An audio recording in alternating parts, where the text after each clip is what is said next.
কাজ করবো, কালকে কি খাবো সেটা চিন্তা করতে হয়।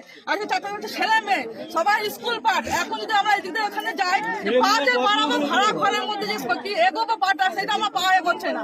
কেন কি আমাদের আয় হচ্ছে 100-200 টাকা এবং আয়, আজকে যদি বসে হতো কালকে কি সেটা ভাবতে হচ্ছে। ভাড়া দেবো কোথেকে? একদিন তো ব্যাপার না, কি এক মাসের ব্যাপার না, কি লাইটের জন্য আমরা ভাড়া দেবো, ভাড়া দেবো সারা যতদিন থাকবো ভাড়া ততদিন আমরা খাদ্য পাচ্ছি না, যখন তো ভাড়া করতে দেবো। তাহলে আমাদের এইটাই একটা খান আমাদের হয়তো একটা ব্যবস্থা করে। তাহলে আজকে সকালে বিক্ষোভ কি রান্না বান্না বন্ধ করে সারাদিন চলবে?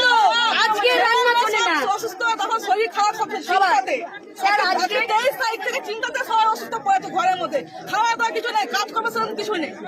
তাহলে এখন কি বিক্ষোভ চলবে? অবশ্যই। কি নাম আপনার? মমতা যাদব। কি হয়েছে আজকে হঠাৎ?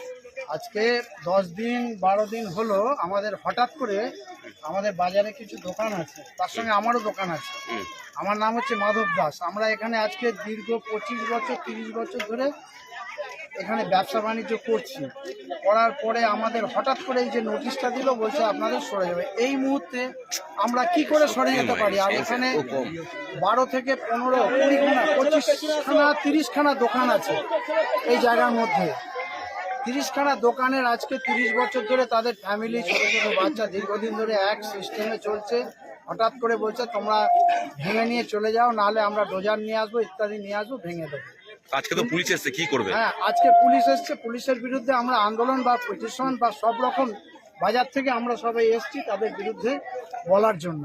কতগুলো দোকান আছে এখানে? এখানে 35-40 খানা, 40 খানা। কত বছর ধরে রয়েছেন? এটা 30 থেকে 35 বছর। কি নাম আপনার? আমার নাম হচ্ছে মাধব দাস।